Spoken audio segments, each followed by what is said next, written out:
What is sin?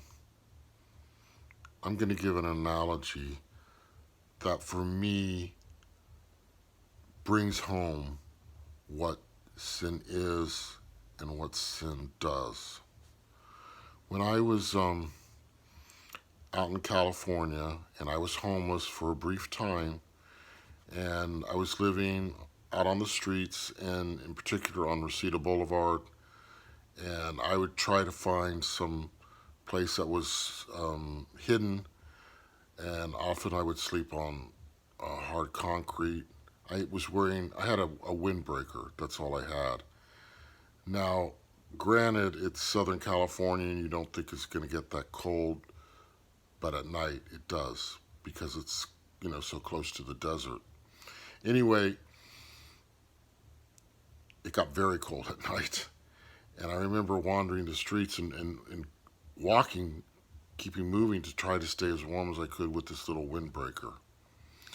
And I recall very clearly passing by a department store window I think it was a furniture store actually. And there was this wonderful display of a big king size bed in a well lit window. And it just looked so inviting and so warm in there and so comforting. And I was out there shivering. And you know what? That to me represented what my situation represented hell. Because I was cold and I could see heaven. For me at that time would have been like heaven to get on in that warm bed. And I couldn't. And the cold was biting cold. And I was a lot skinnier then too, and I think I would have done anything, even for a hot cup of coffee or something. Couldn't have it.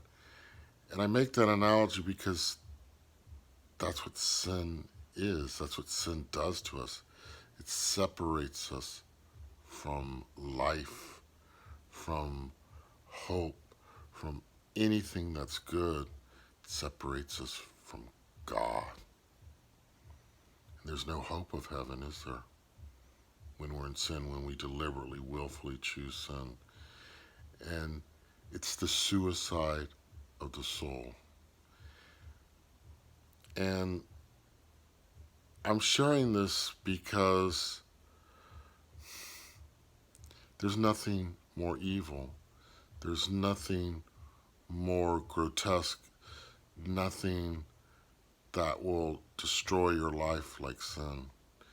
It's the cancer. It's a cancer that's gone throughout society, destroying this nation, destroying this world.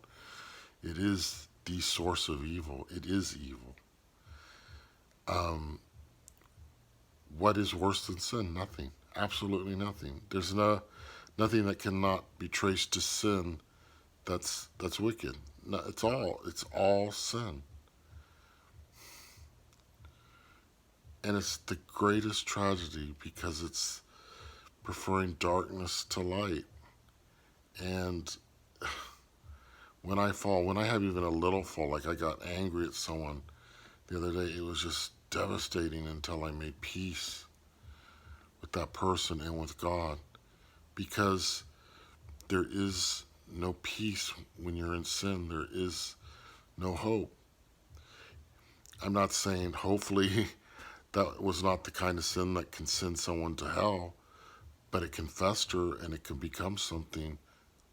Anger can lead to murder. Anger can lead to the destruction of property, can lead to the breaking up of relationships. So yes, maybe that sin in itself was not grievous, but it could lead to something grievous. So sin is so repulsive to me.